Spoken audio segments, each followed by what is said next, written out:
My name is Raihan Hidayat, and this is my video of the presentation of morphology subject. Doing the presentation with the title Free and Bound Morpheme. And here's my part 1 of the project 1 in morphology subject midterm project or project 1. So first, what is morpheme? So morpheme is the smallest meaningful unit in a language, and every word is made up of one or more morphemes. As you can see, here's the example. We have cats, playful, and happiness. Each of these words consists of multiple morphemes or two morphemes. For example, we can see this. There's a cats, which cat is a morpheme, and s here is a morpheme. So that's the play and full, happy and ness. And morpheme is divided into two types, and we're gonna continue on the next slide. So here's the types of the morpheme. There are free and bound. The free morpheme is a morpheme that can stand alone as individual words. Meanwhile, the bound morpheme is cannot. You can see the example. Free morpheme here. There's a word cat, play, teach. These words can stand alone as a single words. It still has a meaning. Meanwhile, in the bound morpheme, as in cats or ed in plate or er in teacher cannot stand alone. If you put the morpheme alone as ed or ner, it cannot create a meaning, so it has to attach to the other morpheme. In this case, s is attached to the morpheme cat, and ed is attached to the morpheme play, and er is attached in the morpheme teach. So free morpheme has two types. There are functional and there are lexical. So the lexical morpheme is a morpheme that the free morpheme that carry main meaning in a sentence. Here are the example. You can see there are nouns, adjective, verb, and adverbs. These are the lexical free morpheme because it has a full meaning. We can understand the meaning properly. Meanwhile, in functional morpheme, it serves more grammatical role in connecting words together within and across a sentence. So if you if you look at this example, there's prepositions, conjunction, and articles, and it doesn't serve the clear meaning like free morpheme did. So it is a functional morpheme. It only serves more grammatical roles. Next, it's bound morpheme. Okay, bound morpheme, as I said before, is a morpheme that cannot stand as individual words, or it has to attach to other morpheme. Bound morpheme are affixes. Affixes has four types. It is prefix, suffix, infix, and circumfix. In this case, infix is the affix that rare in English. So affix.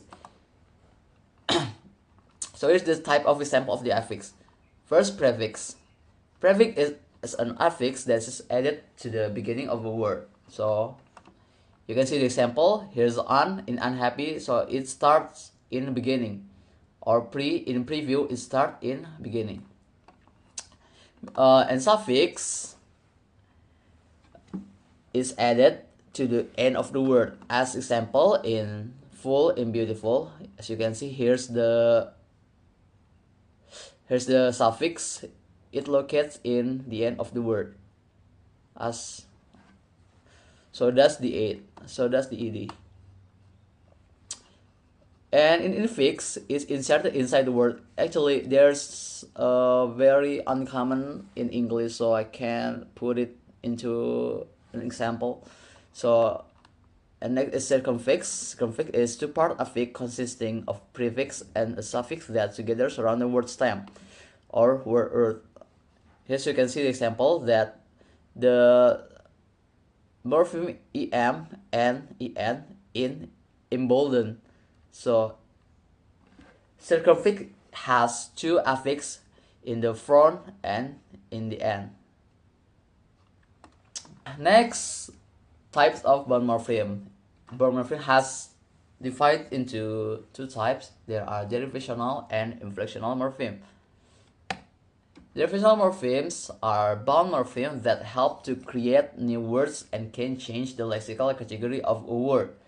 So derivational morpheme is create new meanings of word and also change the part of speech in a word. For example, we can see here in the word unhappy and teachers. There's un in happy, so unhappy is un modifies the meaning happy. I indicates the negative of the word. So unhappy means not happy. So does the teacher.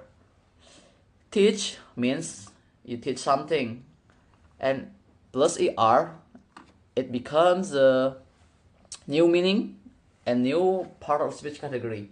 And as you can see here, the derivational morphemes also changes the lexical category of a word or part of speech. From happy is adjective.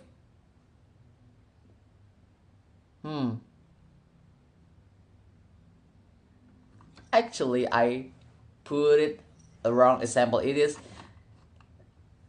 not changes the word, but it changes the meaning, but not changing the class of word. For the case of unhappy, but it changes the meaning from positive to negative. Meanwhile, teach changes the meaning and also change the grammatical category of lexical category of part of speech, whatever you call it. Next is inflectional morpheme. While derivational morpheme changes the part of speech category or lexical category or grammatical category, inflectional morphemes didn't change the grammatical category or even the meaning. So it cannot create new word in a language. And inflectional morpheme serve a grammatical role in language. So it just function as grammatical role. As you can see, here's the word cat, play and bite, plus as, plus ed, plus as. It just indicates the plural, not change the meaning. The meaning is still the cat, but it changed the noun into plural noun. So does the play plus ed. It just changes the tense from play is a present and played is a past. And the by too. The by plus as it just third person singular verb. So it doesn't change the meaning, but it changed the grammatical functions of the word. So here are the inflectional morphemes in English. We have 1, 2, 3, 4, 5, 6, 7, 8 in English. Inflectional morphemes like the suffix as is a plural noun. The apostrophe plus as is a possessive third person singular. Ed ending is a past tense. Eng is a present participle or present continuous. En past participle. Er is a comparative degree and est is superlative degree. As you can see the example in the right slide below. Cats, it only modifies the grammatical function. If you write the cat, it just singular noun. Then if you put inflectional morpheme as it becomes plural nouns, but the meaning is still the same. So that's the example here. John's car. Plays, it just changes the tense. Played, it just changes the tense into past. Playing, it just changes the tense into progressive or continuous. Broken, it just changes the tense into past participle. It used in the perfect tense. And comparative degree colder and superlative degree coldest, it just degree what, so the meaning is still cold but it's colder. Okay, next. So for a summary, here's the summary.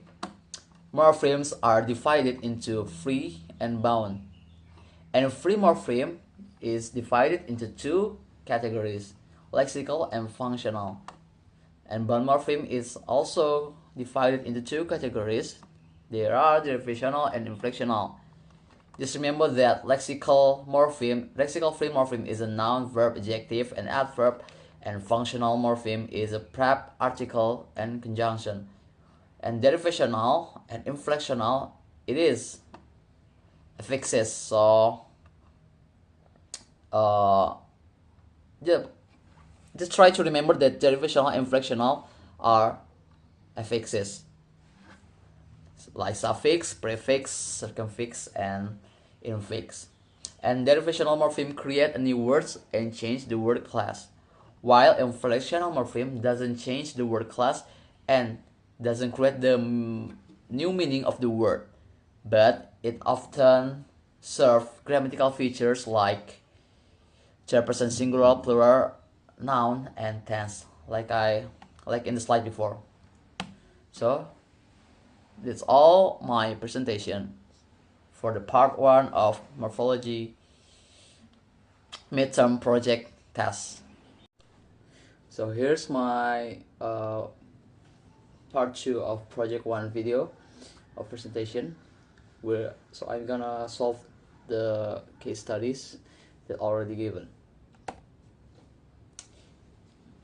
Case study 1. The case is, during an interview, a non-native speaker says, "I don't like going to crowded places, but my friends like them." Okay, first, I'm going to identify and classify the morphemes in the sentence. First, there are I, which is a free morpheme because it can stand alone. Next, there is a on is a bound morpheme, like is a free morpheme. Go is a free morpheme. Ing is a bound morpheme. To is a free morpheme. Crowd is a free morpheme. Ed is a bound morpheme. Place is a free morpheme. Es is a bound morpheme. But is a free morpheme. My is a free morpheme. Friend is a free morpheme. Like is a free morpheme. As is a bound morpheme, and them is a free morpheme. The four bound morpheme, which is on, ing, es, and as, is bound morpheme because it cannot stand alone. Each of the words attached to the free morpheme. The prefix on, which is a derivational morpheme, in unlike, changes the meaning from positive to negative, while the suffix as is inflectional morpheme. There is not change the meaning but only the grammatical function, and it indicates the plural noun. So you can see here's the prefix on.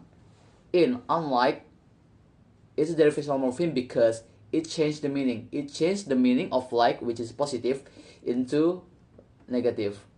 And the suffix as, which is attached to the word or morpheme place, it doesn't change. It's inflectional morpheme because it doesn't change the meaning but only the grammatical function. It indicates the plural noun.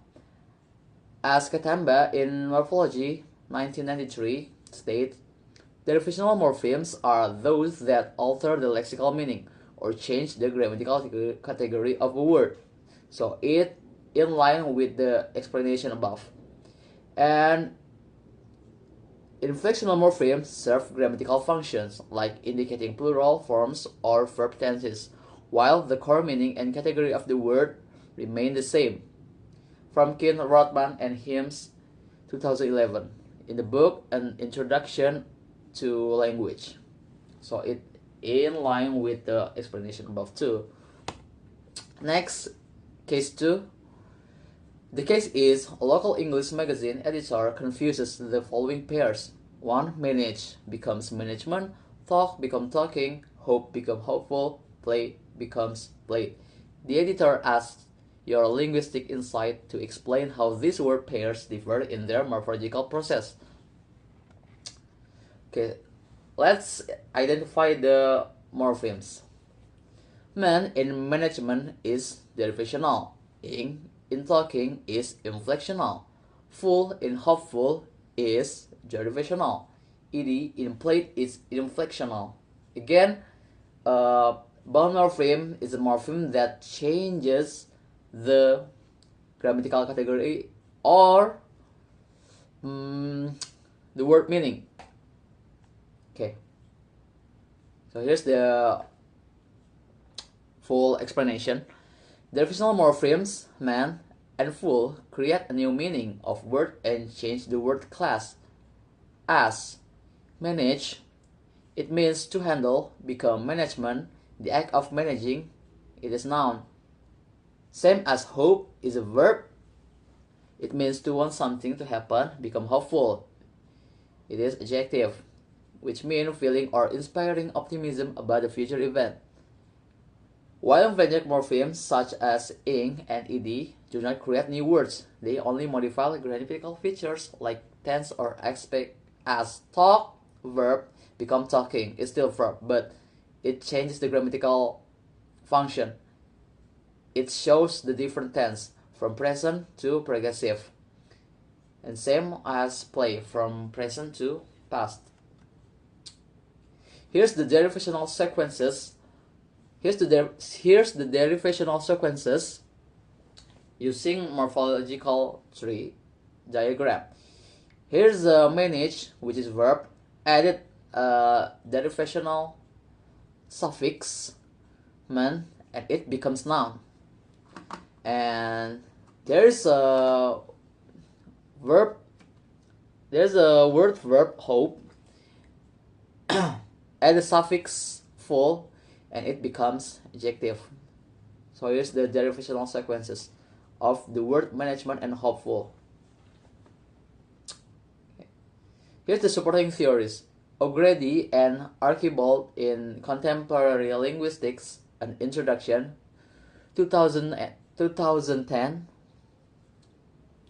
explained that derivational morphemes often change both the grammatical category and the core meaning of a word, creating a new lexical item in the process.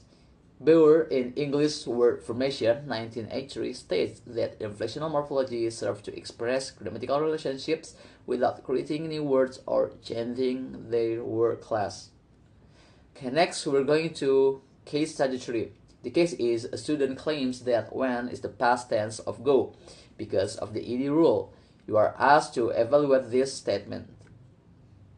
The student claims that when is the past tense of go due to the ed rule. This is incorrect because when does not follow the regular rules of English morphology. The regular rules it is the past tense formation is formed by adding the inflectional suffix ed or d to the root or base form. For example, here's play, added suffix ed and becomes played. It indicates the past. It indicates the past tense. Same as walk and walk. It indicates the past tense because it adds by the suffix ed. But the relationship between go and when in this sentence is an example of suppression. Which is not regular morphologic theory. Suppletion is a process whereby a root morpheme is replaced by an unrelated form in order to indicate a grammatical contrast. Here's another example. There is a word good, it become better, not gooder, and bad become worse, not worser. So it changed the grammatical contrast, but not use the regular morphological rule. Here's in the context use a suppletion, which is not a regular morphological rules. So here's the definition of the suppletion. So it doesn't change. So it changed entirely from the base word. Okay, next. Okay, and how suppletive forms are represented in mental lexicon. In morphological theory, the mental lexicon is the storage of words and morphemes in the brain. So suppletive forms are considered memorized as whole, individual lexical items in the mental lexicon. The brain stores the entire word form and the pointer that links it to the appropriate inflectional features. Unlike regular form, it tends to be generated by the rule when needed. So it differs from the regular form or regular morphological theory. It doesn't have to add ed to identify the verb as a past tense. Instead, it changed the whole root word into unrelated form, as an example before, like go becomes when, not go would. Here's the theory. Separative forms are stored as a separate lexical entries because their relationship cannot be captured by regular morphological processes. Lieber in Introducing Morphology, 2010. Next, case study 4. The case is you encounter these expressions in a student's essay. Greenhouse effect, blackboard, smartphone, pickpocket. First, we're going to decompose the compound nouns. First, greenhouse effect. It consists of free morpheme green, house, and effect. Same as blackboard, smartphone, and pickpocket. Black plus board, both are free morpheme. Smart plus phone, both are free morpheme. Pick plus pocket, both are free morpheme. And here's the compound classification. There are two compounds classification. There are endocentric and exocentric. Greenhouse effect is endocentric. Blackboard and the rest is greenhouse effects, blackboard, and smartphone is endocentric, while pickpocket is exocentric. Endocentric meaning comes from the head. Exocentric meaning cannot be predicted from head or modifier. This is the full explanation of endocentric compounds and exocentric compounds. The way meaning emerges from a compound depends heavily on its classification. Endocentric compounds, in this case, is greenhouse effect, blackboard, smartphone. The meaning depends on the head. The head, or the rightmost morpheme in English, example, effect, board, phone, determines the general class or category of the compound. The modifier, or the non-head morphemes, for example, greenhouse, black, and smart, restricts or specifies the type within that category. For example, a smartphone is a phone that is smart. While exocentric compounds, in this example is pickpocket, the meaning does not depend on the head or modifier. The compound refers to an entity whose meaning is not logically derived from the internal relationship of its components. The compound is a metaphor or shorthand for something outside the word themselves. It requires external knowledge to understand the referent or persons. For example, a pickpocket is not a type of pocket. It is a person who performs the action described by the constituents. Stress pattern is affecting too. The primary tool for distinguishing a compound noun from an adjective noun phrase in English is the stress pattern. Stress can change interpretation. Like blackboard is a compound noun. A board that is black. Blackboard. Adjective plus noun. Any blackboard, like the black is modify the noun board. So becomes blackboard means board that is black. And greenhouse effect is a compound. It means effect caused by greenhouse gases, while greenhouse effect, it is adjective noun phrase. Construction is adjective plus noun phrase. It means any house that is green causing an effect. So the stress patterns is often change interpretation. Here's the theories.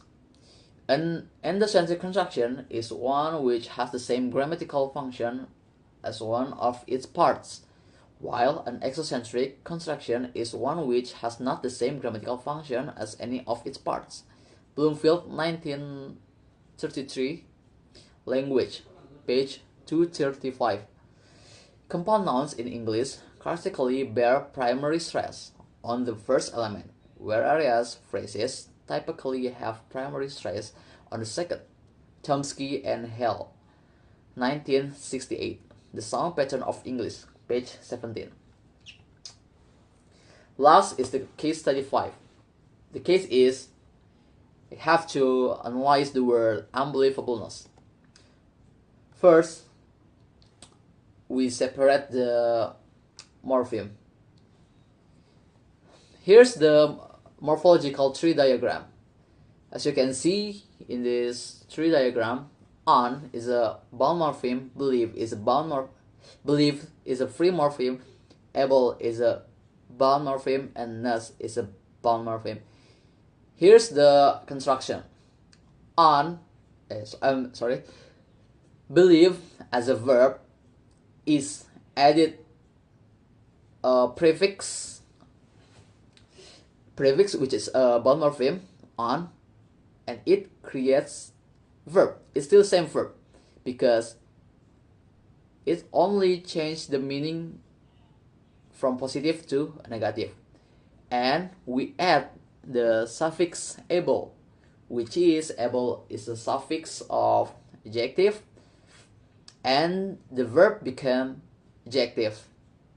So the word unbelievable is become adjective, and the word unbelievable plus suffix ness, which is ness is a suffix to form a noun, and adjective and an unbelievable plus ness becomes unbelievableness, and the word class it changes into the noun. So it's the morphological process by adding a derivational morpheme from believe, add by un, and creates an unbelief, and unbelief added by able becomes unbelievable, which is an adjective, and unbelievable, which is an adjective, is added by ness and becomes unbelievableness, which is noun. Here's the theories. According to Katamba in Morphology, 1993, derivational morphemes are those that alter the lexical meaning or change the grammatical category of a word. As I mentioned before, the derivational morpheme changes the word meaning or the grammatical category of a word or part of speech of lexical category. Aronoff in Word Formation in Generative Grammar, 1976, argues that derivational morphology operates according to lexical rules, each applying to create a new lexical item. Each rule can change syntactic category and meaning, forming a hierarchical structure. So, the theory is in line with the my explanation before, there is and the revisional morpheme change the word, category, or the meaning. Okay, so that's it. So that is my presentation for the part 2 of project 1 subject morphology, and thank you for watching.